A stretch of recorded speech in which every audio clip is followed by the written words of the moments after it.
Mga kawarais, magandang tanghali. Dito tayo ngayon, magpapakain ng tilapia natin. Yun, talagang hindi pa tayo tinatantanan ng nararamdaman natin is tayo makapaggawa ng trabaho dito sa bukid. Tayo makapagtanim-tanim. Kasi pag nagano tayo is yun, parang bumabalik ulit is nabibinat siguro tayo nito.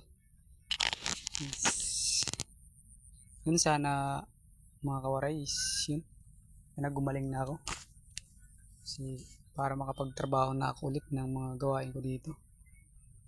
Kasi nasasayang, ang hinayang ako sa isang araw na hindi ako makapagtrabaho. Yun, papakain muna tayo sa tilapia natin. Yung tilapia natin is nawawala na ng tubig. Ayun, unti na lang. Sige, ang ulan, hindi na dadagdagan ng tubig.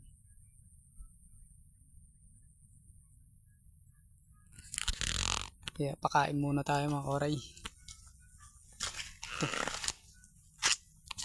Yun.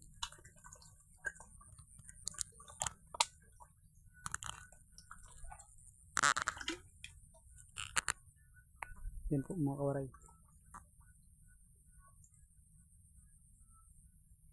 Yan ang tilapia natin. Tapos yung mga ibang tao na nagsasabi na bata pa naman daw kaya ko pang magtrabaho na. Hindi, bata pa ako, pero yun ang ano kasi. Nagano kasi ako sa doktor is bawal na kasi ako magbuhat ng mabigat. Yun, tapos kulang mo ako sa pinag-aralan is hindi man tayo makapagtrabaho ng mga magandang ano kasi yun, wala tayong pinag-aralan. Baba lang pinag-aralan natin, talagang mahirap talaga yung ano, mga kawaray. Yeah. Yung nagtataka yung iba na hindi ako nagtatrabaho sa mayroon naman is marami naman.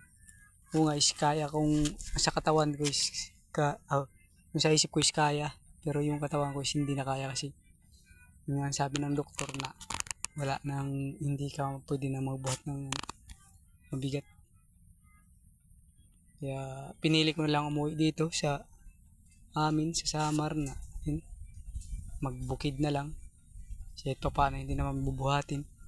Katulad ng ibang mga tindahan na magbubuhat ka sa mga bigasan, sa mga construction is bawal na tayo dun mga kawaray. Yun, talagang nakakalungkot man na yung nangyari sa ano ko dahil sa nasobrahan dati sa trabaho doon pa ako sa Tacloban is yun, naging na-over sa trabaho. Kaya yung mga hindi nakakaramdam sa mga ayun, sa nararamdaman ko is mag-iingat-ingat kayo. Huwag nyo abusuin yung katawan nyo is talagang babagsak talaga, bibigay talaga pag hindi nyo inalagaan yung katawan nyo. Yun, sana is yun, maging okay na ako.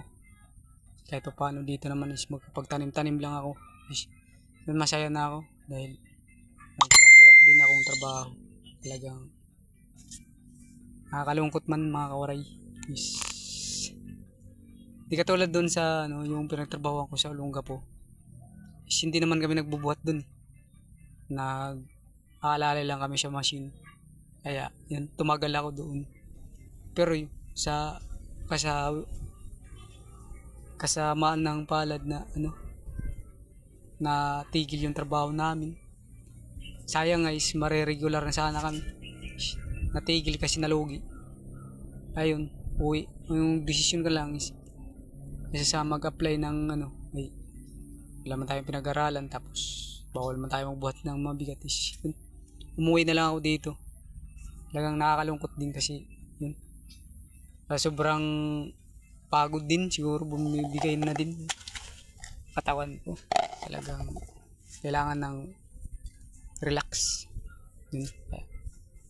Hindi muna tayo ngayon naggawa dito, ng mga gawain sa ano lang ako sa pispan ko. Tapos ngayon is yun, dito lang tayo. Hanggang dito na lang muna mga kawaray. Bye bye.